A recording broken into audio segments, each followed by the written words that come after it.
Guys, assalamualaikum. Ngan ko hinod. In topic na tuduna ini amon pagyanon may tain Middle East daran naling. Mo ini may nang topic na tuduna ini. So, in kamu ay pa naka-subscribe, please subscribe. Let's go to the topic.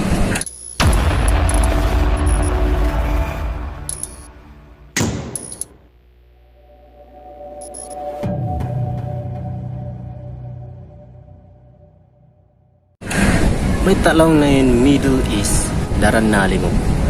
Sa abubuno dunya panagnaan taon 1916 nag-sign in France yung British agreement pagyanon Sykes-Picot in Mark Sykes and Wakils in British in Wakils in France isab amon Francois George Picot in Sykes-Picot agreement ini secret siya sabab sin timapok sila deng kan Sharif Hussein amon namarinta sin Hijaz sabab awon dyan sin British kan Sharif Hussein papag kalibaon sin kaula-ulaan Arab.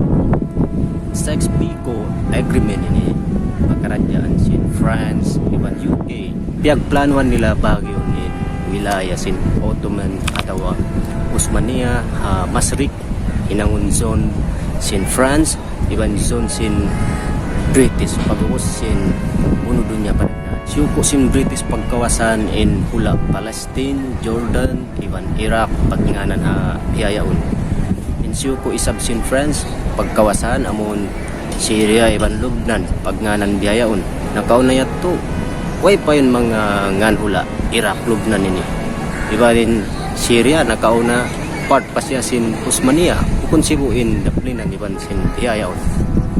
Sekali ini hapunta nagdaog na in buno dunya panagnaan naraugin pihak si Germany, Austria, iban Osmania atawa pagyan Central Powers hindi mo gamon France iban British jadi makakad na in plano nila magpaon si Sykes-Picot agreement ito ya pagambog sin British in Baghdad majority Sunni, Basra majority Shia iban Mosul majority Sunni Kurdi amo na ng Iraq France sab ya pagambog nila in Beirut majority Alawiya, Damascus, Aleppo iban Sor amo na ng Syria atin ya Syria ya pagambog in mga Sunni Alawiya, Druze iban Christian alaw mapupula magba sila lubak sin France divide and rule supaya di makapag taayon ng rakyat jadi Syria 74%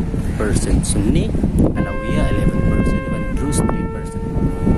Dapat kawasa sin France in Alawiya di ilan kawasa politik.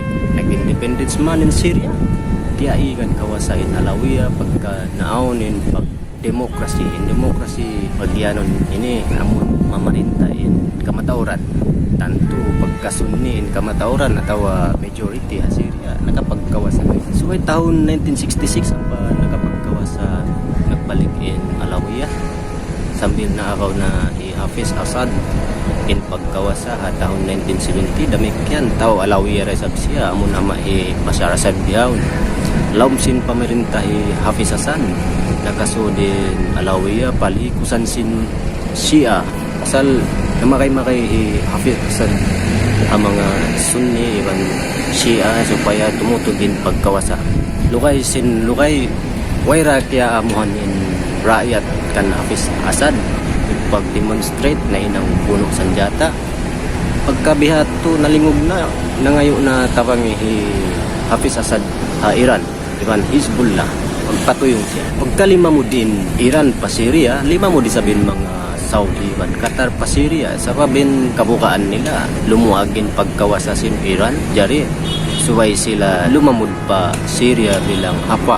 Iran nagduruhon in kaliguan jari atin niya in demography na paon sin pakaradyaan in the Sykes-Picot yato na inang kuun sawab sin lingog Middle East maggaris daplinan wayag kaya paghambok hindi magtaayon natawa di magsulot pagubos lamuran sin pangdaygula himanipulit supaya lumuwag sabin influence atawa pagkawasan nila pagkanya-kanya Anagnan lingog sila sin France iban UK. Ang panay sa simublin Soviet Union iban US. Sambil na pabihayaw. Jari laungsin mga halulakal suway magbalik in khilafa amon mamarinta supaya mataayon kata atawa maggaris magbalik sin daplinan paatapon ha demography di pa paglamo kayo. So that's all. Ayaw malupa mag-subscribe. Kamaya daran. Assalamualaikum. Bye bye.